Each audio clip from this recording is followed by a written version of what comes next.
வணக்கம். முதலில் தலைப்புச் செய்திகள். மைத்திரியின் உத்தரவால் ஈஸ்டர் ஞாயிறு தாக்குதல் வழக்கில் இருவர் மட்டுமே கைது. ஹேமஸ்ரீயின் பரபரப்பு வாக்குமூலம்.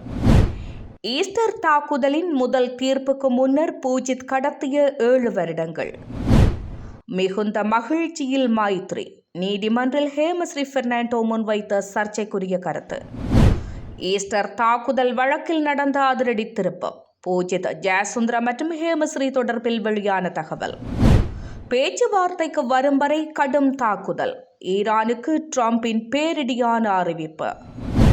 அமெரிக்க ஆதரவு பல்கேரிய சைப்ரஸ் நாடுகளுக்கு ஈரான் எச்சரிக்கை. இனி தொடர்பான விரிவான செய்திகள்.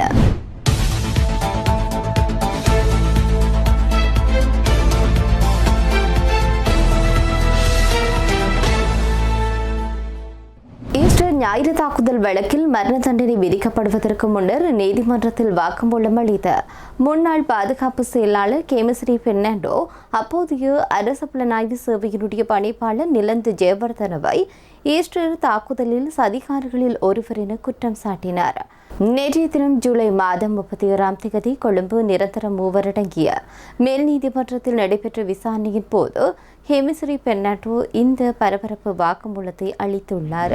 அத்தோடு ஈஸ்டர் தாக்குதல் தொடர்பில் மேலும் பலரை கைது செய்யுமாறு சட்டமா அதிபர் பரிந்துரைத்த போது அப்போதைய ஜனாதிபதி மைத்ரிபால சிறிசேன காவல்துறை மா அதிபர் பூஜித் ஜெயசுந்தரவையும் பாதுகாப்பு செயலாளர் ஹேமஸ்ரீ பெர்னாண்டோவையும் மட்டுமே கைது செய்யுங்கள் என உத்தரவிட்டதாகவும் ஹேமஸ்ரீ நீதிமன்றில் தெரிவித்துள்ளார்.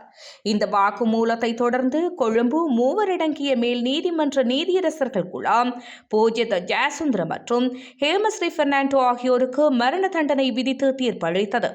பிரியந்த லியனகே, திலகரட்ன பண்டார ஆகிய பெரும்பான்மை நீதிபதிகள் புலனாய்வு தகவல் கிடைத்ததும் தாக்குதலை தடுக்க நடவடிக்கை எடுக்காமை, கடமை தவறுதல் மற்றும் மனித படுகொலைகளுக்கு உடந்தையாக இருந்தமை ஆகிய குற்றச்சாட்டுகளுக்கு இருவரும் குற்றவாளிகள் என தீர்ப்பளித்தனர். 2019 ஏப்ரல் 21 ஈஸ்டர் ஞாயிறு தினத்தன்று நடத்தப்பட்ட தொடர் குண்டுவெடிப்புகளில் 268 பேர் உயிரிழந்தனர், 586 பேர் காயமடைந்தனர். தாக்குதலுக்கு முந்தைய நாள் மாலை நிலந்த ஜெயவர்தன தாக்குதல் குறித்த புலனாய்வு தகவலை பூஜித், ஜெயசுந்தர மற்றும் ஹேமஸ்ரீ பெர்னாண்டோவுக்கு வழங்கியிருந்தார் என்பது நீதிமன்றில் நிரூபணமானது. இவ்வாறானதொரு பின்னணியில் ஹேமஸ்ரீ பெர்னாண்டோவின் இந்த வழக்கு மூலம் ஈஸ்டர் தாக்குதல் விசாரணையில் புதிய திருப்பத்தை ஏற்படுத்தியுள்ளமை குறிப்பிடத்தக்கது.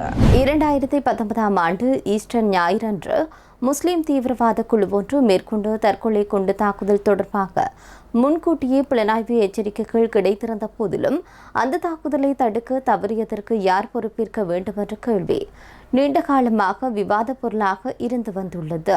நாட்டின் சட்டம் ஒழுங்கு மற்றும் பொதுமக்களின் பாதுகாப்புக்கு பிரதான பொறுப்பேற்றிருந்த அப்போதைய காவல்துறை மா அதிபர் பூஜித் ஜெயசுந்தர தாக்குதலை தடுக்க என்ன நடவடிக்கைகளை எடுத்தார் என்பது இந்த விவகாரத்தின் முக்கிய அம்சமாகும். பூஜித் ஜெயசுந்தர 1985ஆம் ஆண்டு உதவி காவல்துறை அத்தியட்சகராக இலங்கை காவல்துறையில் இணைந்தார். அதன் பின்னர் 1991 காவல்துறை அத்தியட்சகர், 1996 சிரேஷ்ட காவல்துறை அத்தியட்சகர், 2005 பிரதி காவல்துறை மா அதிபர், 2010 சிரேஷ்ட பிரதி காவல்துறை அதிபர் என பல்வேறு பதவிகளில் பணியாற்றினார். 2016 ஏப்ரல் 20ஆம் தேதி அப்போதைய ஜனாதிபதி மைத்ரிபால சிறிசேன அரசியலமைப்பு சபையின் அனுமதியுடன் பூஜித் ஜெயசுந்தரவை காவல்துறை மா அதிபராக நியமித்தார். முன்னாள் காவல்துறை அதிபர் NK இலங்கக்கோன் ஓய்வு பெற்றதை தொடர்ந்து ஏற்பட்ட வெற்றிடத்திற்காக SM விக்ரமசிங்க, பூஜித் ஜெயசுந்தர மற்றும் சந்தன விக்ரமரத்ன ஆகியோரின் பெயர்கள் பரிந்துரைக்கப்பட்டிருந்தன. அரசியல் பின்னணி 2015ஆம் ஆண்டு ஆட்சி மாற்றத்திற்கு பின்னர் ரணில் விக்ரமசிங்க தலைமையிலான தேசிய அரசின் கீழ் காவல்துறை சட்டம் மற்றும் ஒழுங்கு அமைச்சின் கட்டுப்பாட்டில் செயற்பட்டது. உயிர்த்த ஞாயிறு பயங்கரவாத தாக்குதல் வழக்கில் மரண தண்டனை விதிக்கப்பட்ட முன்னாள் பாதுகாப்பு செயலாளர் கேமஸ்ரீ பெர்னாண்டோ முன்வைத்ததாக கூறப்படும் கருத்துக்கள் சர்ச்சையை ஏற்படுத்தியுள்ளது. 2019 உயிர்த்த ஞாயிறு தாக்குதல்களின் தொடர்பாக கிடைத்த உளவுத்துறை எச்சரிக்கைகளை தடுத்து நிறுத்த தவறியமை மற்றும் அலட்சியமாக செயற்பட்டமை தொடர்பான வழக்கில் முன்னாள் பாதுகாப்பு செயலாளர் ஹேமஸ்ரீ பெர்னாண்டோவுக்கு மரண தண்டனை விதித்து நீதிமன்றம் தீர்ப்பளித்தது. இத்தண்டனை தொடர்பில் இருவர் மகிழ்ச்சியடைவார்கள் என ஹேமஸ்ரீ பெர்னாண்டோ நீதிபதியிடம் தெரிவித்ததாக தென்னிலங்கை ஊடகம் ஒன்று செய்தி வெளியிட்டுள்ளது.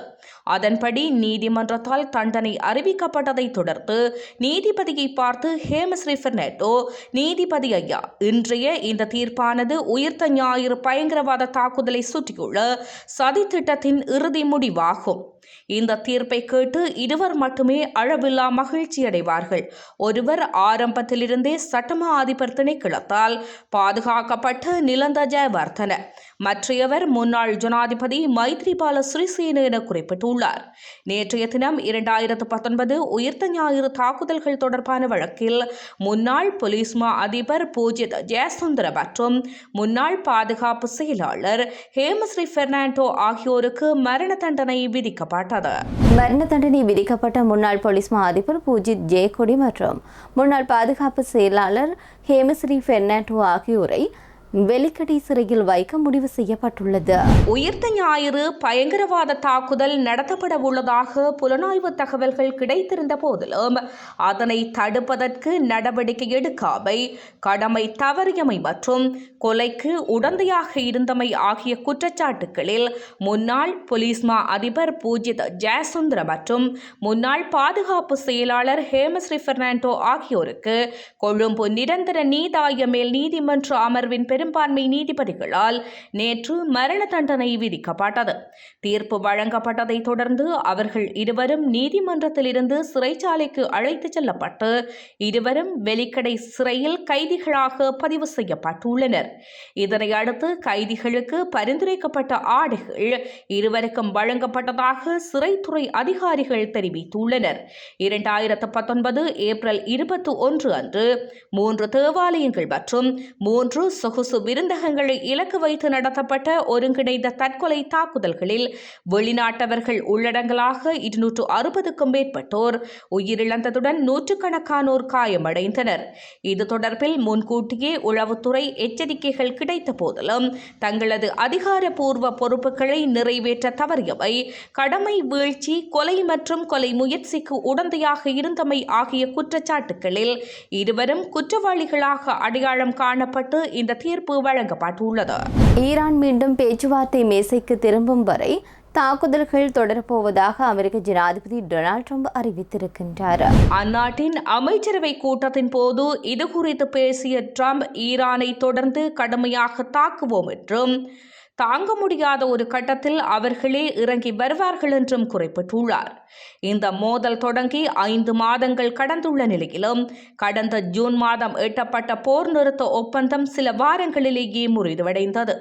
இந்நிலையில் மின் நிலையங்கள் மற்றும் பாலங்கள் போன்ற ஈரானின் முக்கிய உட்கட்டமைப்புகளை இலக்கு வைத்து தாக்குதல்களை தீவிரப்படுத்தப் போவதாக ட்ரம்ப் தொடர்ச்சியாக எச்சரித்து வருகிறார். அமெரிக்க மத்திய கட்டளையகத்தின் தகவல்படி புதன்கிழமை இரவு மிக கடுமையான வான்வெளி தாக்குதல்கள் நடத்தப்பட்ட போதிலும் வெள்ளிக்கிழமை புதிதாக எந்த தாக்குதல்களும் பதிவாகவில்லை என்றே கூறப்படுகின்றது. இவ்வாறானதொரு பின்னணியில் ஈரானுடனான இந்த போர் அமெரிக்க மக்களிடையே பெரும் எதிர்ப்பை கிளப்பி வருவதாக சர்வதேச வட்டாரங்கள் தெரிவிக்கின்றன. அந்த வகையில் எரிபொருள் விலை உயர்வு உள்ளிட்ட கடுமையான பொருளாதார பாதிப்புகளையும் குறித்த போர் ஏற்படுத்தியுள்ளதால் அதனை உடனடியாக முடிவுக்கு கொண்டு வர ட்ரம்பிற்கு அரசியல் ரீதியாக கடும் அழுத்தம் கொடுக்கப்பட்டு வருவதாக கூறப்படுகின்றது. தற்போதைய நிலையில் இந்த விவகாரத்தில் ட்ரம்பின் செயற்பாடுகளுக்கு 28% அமெரிக்கர்கள் மட்டுமே ஆதரவு தெரிவித்து வருவதாக சர்வதேச ஊடகங்கள் குறிப்பிடுகின்றன. அமெரிக்க ராணுவ நடவடிக்கைகளுக்கு ஆதரவாக அமெரிக்க ராணுவ விமானங்களை தற்காலிகமாக நிறுத்த அனுமதி வழங்கியுள்ள பல்கேரியா தன்னுடைய முடிவை மறுபரிசீலனை செய்ய வேண்டும் என்று ஈரானின் வெளியுறவு அமைச்சரான அப்பாஸ் ஆராக்சி தெரிவித்தார். பல்கேரிய வெளிவிவகார அமைச்சர் வெலிஸ்லாவா பெட்ரோவா சமோவாவுடன் தொலைபேசியில் பேசிய ஆராக்சி பெஸ்மர் விமானப்படை தளத்தில் அமெரிக்க ராணுவ விமானங்களை நிறுத்த அனுமதிப்பது ஈரானுக்கு எதிரான ராணுவ தாக்குதல்களுக்கு மறைமுக ஆதரவு வழங்குவதாகும் என்றும் இது ஏற்றுக்கொள்ள முடியாதது என்றும் தெரிவித்தார். மேலும் இத்தகைய நடவடிக்கை ஈரான் மற்றும் பல்கேரியா இடையே நீண்ட காலமாக நிலவி வரும் உறவுகளுக்கு முரணானது என்றும் அவர் குறிப்பிட்டார். தனது நாட்டிற்கு எதிரான அமெரிக்க ராணுவ நடவடிக்கைகளுக்காக தங்கள் நிலப்பரப்பை பயன்படுத்த அனுமதிக்கும் நாடுகள் விளைவுகளை சந்திக்க நேரிடும் என்று ஈரான் ஏற்கனவே பலமுறை எச்சரித்துள்ளது. இதேவேளை சைப்ரஸ் வெளிவிவகார அமைச்சர் கொலம்பஸுடனும் அப்பாஸ் அரக்சி தொலைபேசியில் கலந்துரையாடினார். அப்போது சைப்ரஸில் உள்ள வெளிநாட்டு ராணுவ தளங்கள் ஈரானுக்கு எதிரான நடவடிக்கைகளுக்கு பயன்படுத்தப்படாத வகையில் நடவடிக்கை எடுக்கப்பட வேண்டும் என அவர் வலியுறுத்தினார்.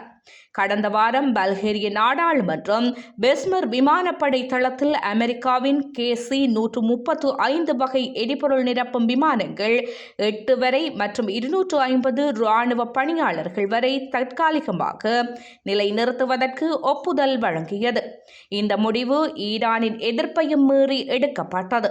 எனினும் இந்த நடவடிக்கையின் கீழ் தாக்குதல் நோக்கமுடைய ஆயுதங்கள் எதுவும் நிலைநிறுத்தப்பட மாட்டாது என்றும் இதனால் பல்கேரியா எந்த ராணுவ நடவடிக்கையிலும் நேரடியாக பங்கேற்கும் தரப்பாக மாறாது என்றும் அந்நாட்டு அரசு விளக்கம் அளித்துள்ளது.